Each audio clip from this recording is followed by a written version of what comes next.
زمانہ نبوت کی بات ہے کہ تمام صحابہ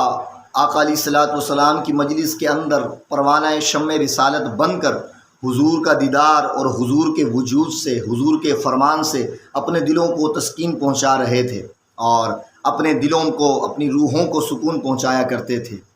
کہ ہر بار کی طرح ایک مرتبہ مجلس مصطفیٰ سجی ہے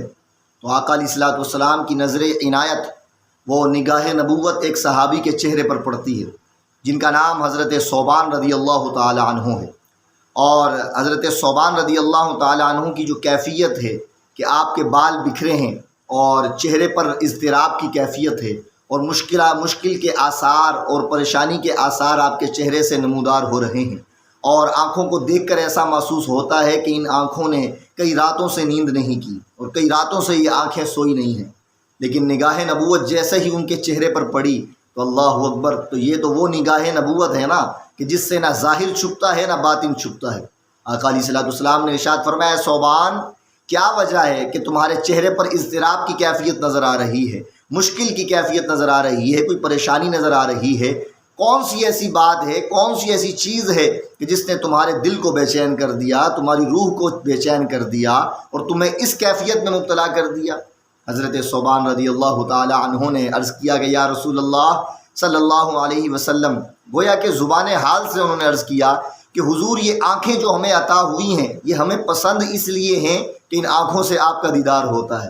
حضور یہ کان ہمیں پسند اس لیے ہیں کہ اس سے آپ کا فرمان سنائی دیتا ہے۔ حضور یہ وجود ہمیں اس لیے پسند ہے کہ اس وجود کے ساتھ حضور آپ کی صحبت نصیب ہو جاتی ہے۔ یا رسول اللہ صلی اللہ علیہ وسلم، آپ کی مجلس میں جب ہم ہوتے ہیں تو آپ کے وجود کی برکت سے، آپ کے دیدار کی برکت سے ہم تمام مشکلات بھول جاتے ہیں، تمام پریشانیاں بھول جاتے ہیں۔ لیکن حضور جب مجلس سے اٹھ کر ہم گھر کی طرف جاتے ہیں تو گھر کے معاملات، معاشی معاملات میں جب ہم گر جاتے ہیں اور ہمیں کسی قسم کی تکلیف پیش آتی ہے تو حضور دوڑ کر ہم آپ کی مجلس میں آ جاتے ہیں اور ہماری وہ مشکل دور ہو جاتی ہے، ہماری تکلیف دور ہو جاتی ہے، پریشانی دور ہو جاتی ہے۔ لیکن یا رسول اللہ صلی اللہ علیہ وسلم، کچھ دن سے ایک خیال میرے دل میں آیا ہے، وہ یہ کہ حضور آپ کی نسبت سے اور آپ کے صدقے جنت تو ہمیں ملے گی، لیکن حضور جنت کے تو بہت بلند درجات ہیں، انبیاء کے درجات بلند ہیں، شہداء کے درجات بلند ہیں،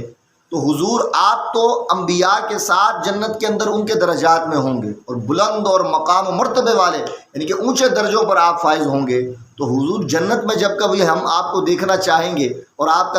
کی زیارت کرنا چاہیں گے تو حضور کیسے زیارت کریں گے؟ کیسے حضور آپ کے چہرے کو دیکھ کر اپنے دلوں کو تسکین پہنچائیں گے؟ گویا کہ وہ زبان حال سے یہ کہنا چاہ رہے تھے کہ حضور یہ دنیا تو ہمارے لیے جنت ہے اس لیے کہ یہاں پر آپ کا دیدار ہو رہا ہے، تو وہ جنت کیسی ہوگی حضور جہاں پر آپ کا دیدار نہ ہوگا؟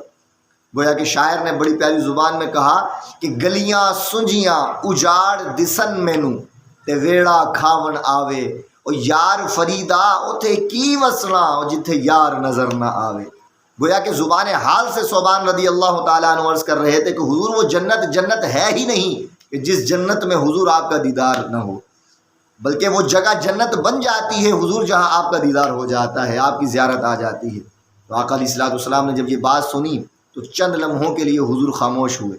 اور پھر آقا علیہ الصلوۃ والسلام نے اپنا سر اقدس اٹھایا اور فرمایا، ثوبان ابھی جبریل آئے ہیں اور آ کر کہا ہے کہ وَمَن يُطِعِ اللَّهَ وَالرَّسُولَ فَأُولَٰئِكَ مَعَ الَّذِينَ أَنْعَمَ اللَّهُ عَلَيْهِم مِّنَ النَّبِيِّينَ وَالصِّدِّيقِينَ وَالشُّهَدَاءِ وَالصَّالِحِينَ۔ اے ثوبان، اگر کوئی شخص دنیا کے اندر اپنی زندگی اللہ اور اس کے رسول کی اطاعت میں گزارتا ہے تو فرمایا وہ دنیا میں جہاں کہیں بھی مرے گا لیکن قیامت میں جب اٹھے گا تو اس کو نبیوں کی صحبت مل جائے گی، اسے شہداء کی صحبت مل جائے گی۔ تو اب صوفیاء اور فقہا فرماتے ہیں کہ یہ ثوبان رضی اللہ تعالیٰ عنہ کے لیے بات خاص نہیں تھی، بلکہ یہ خوشخبری ان کے لیے بھی تھی، بشارت ان کے لیے بھی تھی اور قیامت تک کے آنے والے مسلمانوں اور عاشقوں کے لیے بھی تھی کہ قیامت تک آنے والے عاشق جب اس حدیث کو، اس آیت کو سنیں گے اور اس حدیث کو سنیں گے تو ثوبان رضی اللہ تعالیٰ عنہ کا چہرہ سن کر تو دھمک اٹھا تھا، لیکن قیامت تک کے لیے جب کوئی عاشق آئے گا اور اس حدیث کو سنے گا تو وہ بھی خوش ہو جائے گا۔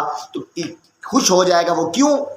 اس لیے کہ اگرچہ ہمیں زندگی میں ان کی صحبت نہ ملی ہو لیکن یہ آیت، یہ حدیث بتاتی ہے کہ اگر انسان عشق و محبت دنیا میں جس کے ساتھ کرتا ہوگا اللہ حشر میں اسی کے ساتھ اٹھا دے گا۔